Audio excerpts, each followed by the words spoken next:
चलो। जय श्री राम सभी भक्तों को, भाइयों को। मैं सुभाष महेश्वरी, बिना पुस्तक का ज्ञान मेरे गुरु ने मेरी झोली में डाला है। ये वो ज्ञान है जिसके द्वारा मेरे गुरु ने लाखों लोगों के जीवन के अंधेरे दूर किए हैं। पद्धति केवल एक ही है, दान और हनुमान जी का अनुष्ठान। मैं काफी दिनों से देख रहा था कि महान संत प्रेमानंद जी के विषय में यदा कदा उनकी तकलीफ, बीमारी की चर्चा होती रहती है, बार बार हॉस्पिटलाइज होते हैं। तो मेरे मन को ये देखकर काफी दुख भी पहुंचा और ये सोचकर बड़ी हैरानी भी हुई कि इतने बड़े संत, इतने बड़े भक्ति के भंडार, इतने बड़े प्रकाश पुंज, ईश्वर ने फिर भी उनको ऐसा रोग दे दिया। तो खैर, ये तो सब भाग्य के लेखे हैं, परंतु मेरे मन के अंदर एक लालसा हुई कि मैं ज्योतिष के माध्यम से कुछ उन महान विभूति के लिए सजेशन कर सकूं, जिससे वो स्वस्थ रहें और उनको अधिक परेशानी ना हो। भाग्य तो कोई किसी का नहीं बदल सकता, वो तो खुद इतने बड़े दातार हैं कि लाखों लोग रोज उनके आशीर्वाद पाने के लिए आते हैं। लेकिन ये ज्योतिष का ज्ञान जो बिना मूल्य के मुझे दिया है गुरु ने, फिर मैंने इसको खोजने के लिए आदिकाल से पूर्व जन्म के कुछ कालांतर के ऐसे महान ऋषियों को, गुरुओं को टटोला, जैसे नीम करौली बाबा और जय श्री राम नर्मदा वाले, डूंगरी वाले गुरुजी, जिनको दिल्ली वाले छतरपुर वाले कहते हैं, और डॉक्टर एस गोला, जो कि मेरे परम गुरु, मेरे प्राण देने वाले, मुझे जीवन दान देने वाले और इस ज्ञान का दान दे, भक्ति देने वाले, वो मेरे परम पिता गुरुदेव हैं। और उसके बाद मैंने प्रेमानंद जी की जन्म कुंडली सबको टटोलना शुरू किया।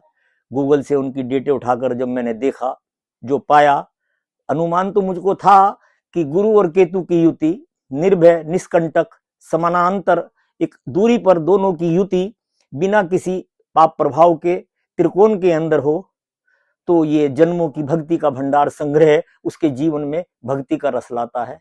ऐसा जीवात्मा अपने आप में बहुत, मुख से निकली हुई वाणी पाने के लिए लाखों भक्त उसकी आशीर्वाद लालसा रहती है। तो मैंने नीम करौली बाबा का जन्म 1903 में पाया, 3-4 में हुआ। उस समय गुरु केतु की युति थी। अब ये गुरु केतु की युति 7.5 साल के अंदर एक बार आती है, और उसमें भी ये इसकी गारंटी नहीं है कि वो 15 दिन के लिए आए, 1 महीने के लिए आए, 2 महीने के लिए आए। और उसमें भी प्रतिदिन में केवल 3 बार ऐसा मुहूर्त बनता है जब वो त्रिकोण के अंदर ऐसा जीव जन्म लेता है कि जब वो गुरु केतु की युति त्रिकोण में आए और उसके ऊपर कोई भी पाप प्रभाव ना हो, ना ही कोई पाप कर्तरी योग हो, ना ही किसी पाप ग्रह की दृष्टि हो। तो ऐसा मैंने नीम करौली बाबा की जन्म कुंडली में पाया, जो 1903-4 में हुए। उसके बाद सियाराम बाबा नर्मदा वाले 1933-34 में उनका जन्म हुआ। 7 साल के बाद अंतराल में 1940 में मेरे गुरु डॉक्टर एस गोला का अवतरण हुआ। उसके बाद 1954-55 में डूंगरे वाले गुरुजी, दिल्ली वाले छत्रपुर वाले गुरुजी का जन्म हुआ, और उसी समय के आसपास लगभग इस दास का भी जन्म हुआ, जो गुरु केतु की युति त्रिकोण में लेकर इस धरती पर गुरु की शरण में आया है। मेरी तो क्या औकात है कि मैं प्रेमानंद जी के विषय में कोई ऐसी टिप्पणी करूं, जो मैं आज तो बहुत छोटा हूं, फिर भी मैं दिल से, मन और आत्मा से यही दुआ करता हूं, प्रार्थना करता हूं कि आपका स्वास्थ्य सदा स्वस्थ रहे।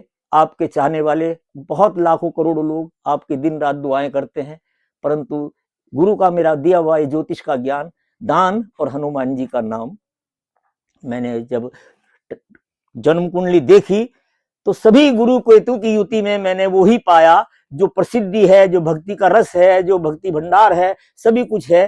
परंतु उसमें प्रेमानंद जी की जन्म कुंडली के अंदर मैंने जो पाया, वो गुरु और केतु 6 डिग्री के बिल्कुल ग्रहण लगा हुआ था, उनको लेकर एक दूसरे के ऊपर बैठे थे, जिसके कारण मुझे चोर पकड़ में आ गया और मैं समझ गया कि उनकी डायलिसिस होने का कारण ये गुरु के ऊपर जो केतु का ग्रहण लगा हुआ है, और ये ही भक्ति के देने वाले हैं।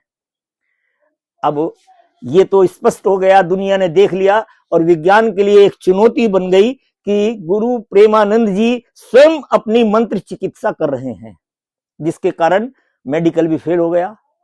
और दूसरा, इस ब्रह्मांड का ज्योतिष का फंडा है जो मेरे गुरु ने मुझे बताया है, रिपेल सिमिलर पोल। वो रिपेल सिमिलर पोल का फार्मूला खुद गुरु जी के आभा मंडल के अंदर दिखाई देता है, उनकी गद्दी पे, उनके कपड़ों पे, उनके लिबास में, उनके शिष्यों के लिबास में, उनके दीवारों पर समस्त पीला रंग का जो आवरण है वो उनका रक्षा कवच रिपेल सिमिलर पोल का फार्मूला अप्लाई करता है।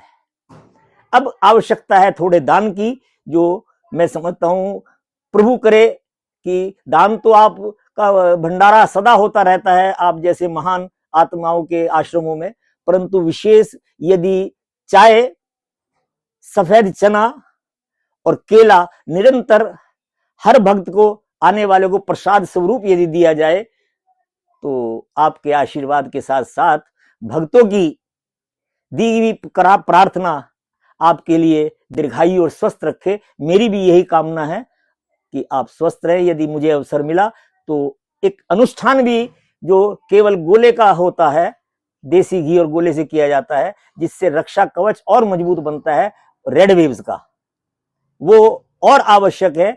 मुझे सौभाग्य मिले, मेरा सौभाग्य यदि मुझे अवसर मिले तो मैं अवश्य ही सेवा करने के लिए आतुर रहूंगा और ये प्रभु से कामना करूंगा कि सदा आप स्वस्थ रहकर भक्तों को आशीर्वाद प्रदान करते रहें। जय श्री राम।